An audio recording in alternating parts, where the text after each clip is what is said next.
This video is brought to you by Dr. Kristen R. Bromley's Guitar Method Book Series and Online Music Academy. Hi, I'm Dr. Kristen Bromley. Welcome to my online academy. I'm delighted to be here helping you with playing the guitar. In this video, we're going to learn the C#7 and F# chords. These are bar chords that we play in the first position area.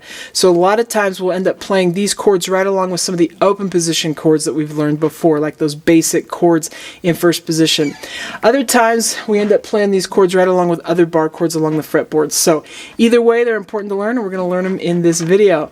After I've gone through these chords, we'll jam together using these chords and some of the other chords that we've learned previously in the lesson series to play 5 different songs. So when I say jam together, it'll be you, me, and the band will be playing these songs together using these chords and some of the other chords. So it's going to be super fun. This video does accompany Lesson 13 from my Chords and Harmony Books 1 and 2 method book. In that book, we'll be starting on page 78. There's diagrams for all the chords that we're learning that are part of Lesson 13 there on page 78, including these 2 chords and the 2 chords that we learned in the last video and the other 2 chords that we'll be learning in future videos. So those are all there on page 78. And then we'll be jamming together on songs 5, 6, 7, 9, and 12, which are on pages 79 through 82. So numbers 5, 6, 7, 9, and 12. Those are the ones that we'll be jamming together on. Okay, so let's go ahead and take a look at these chords. We'll start with the F# chord. Now this is the neat thing about bar chords.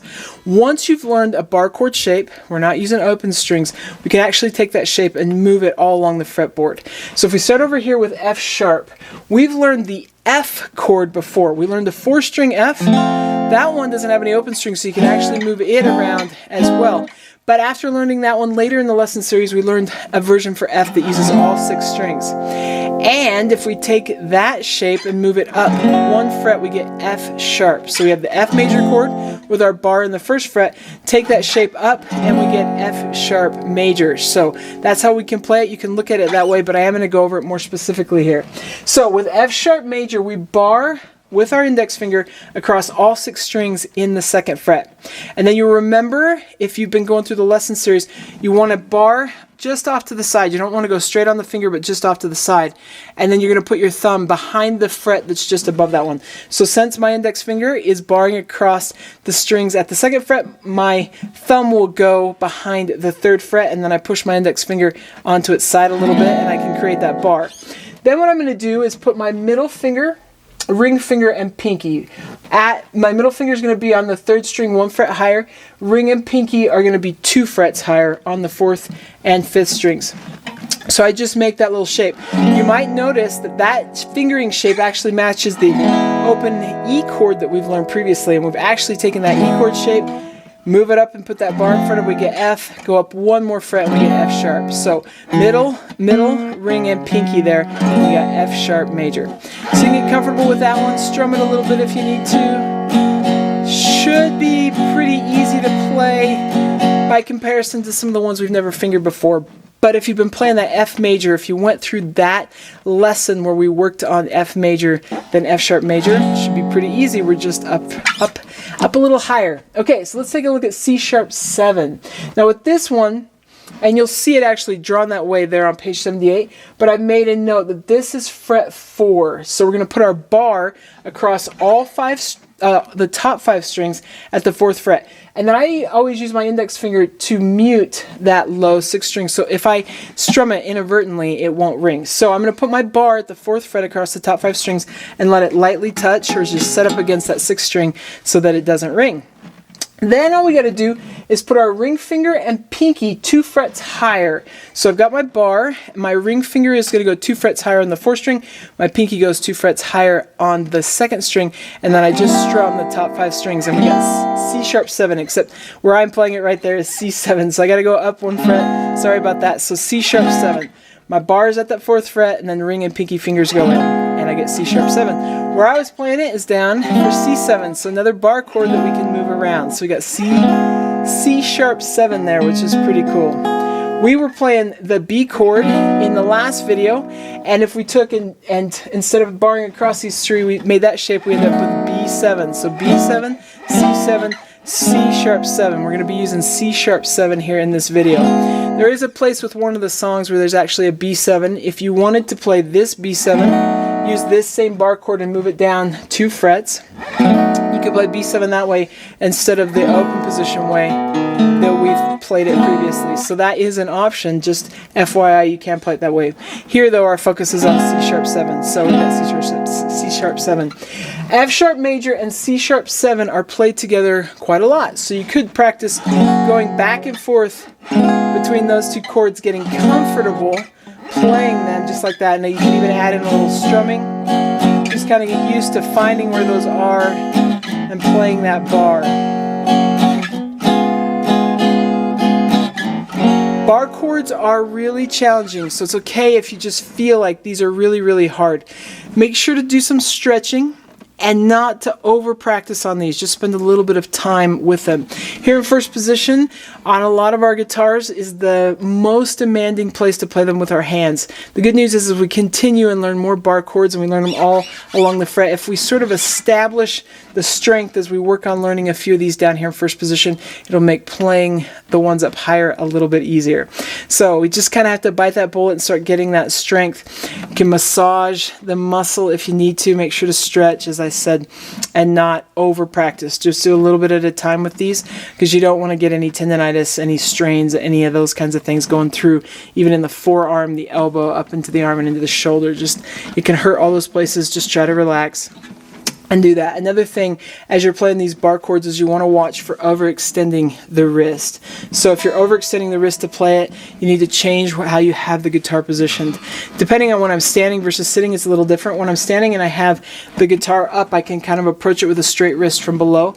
If the guitar is down, I kind of have to tuck my elbow back and still sort of have a straight wrist. So you just going to find that, not overextend and not practice them too much as you're just getting started and getting that strength. Just a little bit at a time so you can get them down and get strong, build up the strength to play them more and more and not hurt yourself. Okay, so once you got these chords, if you need to go back and forth between them, kind of get them down, you can do that, but we're going to go ahead and jam together on these songs. So we'll start with number 5 there on page 79 down at the bottom. And if you run into any chords that you can't remember how to play, they have been covered before, so you can look at lessons previously in the lesson, or you can flip to the back of the book. Towards the end of the book, there is a page that has a reference sheet, so you can check out that sheet if you need help with any of those chords. We are going to use the strumming patterns that are found with each one. So for example, with number 5, you'll see right above it on the right hand side, the down, down, up, down, up strumming pattern.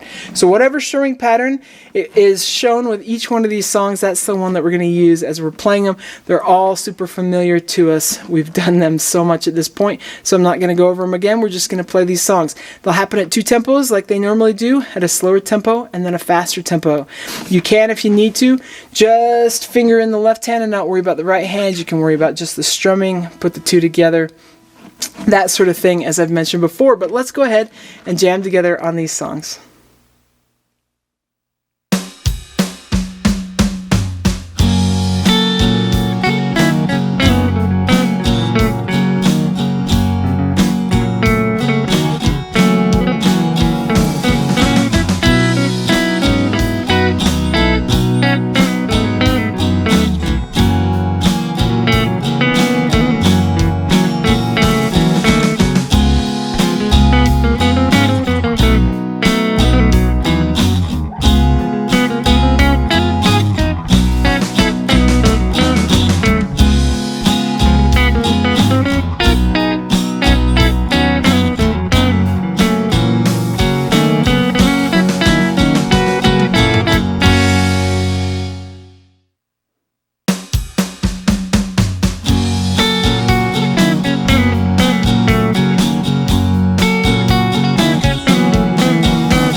bamba, para la bamba. Se necesito una poco de gracia, una poco de gracia para mí, para ti. Ay, arriba y arriba, ay, arriba y arriba. Por ti seré, por ti seré, por ti seré. Yo no soy marinero, yo no soy marinero, soy capitán, soy capitán, soy capitán. Bamba, bamba, bamba, bamba, bamba, bamba, bamba. Para la bamba, para la bamba.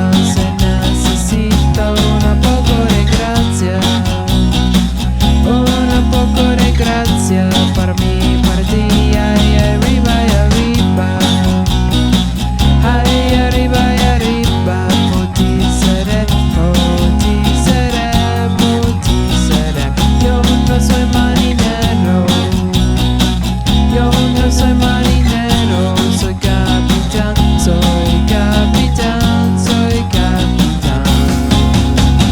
Bamba, bamba, bamba, bamba, bamba, bamba, bamba.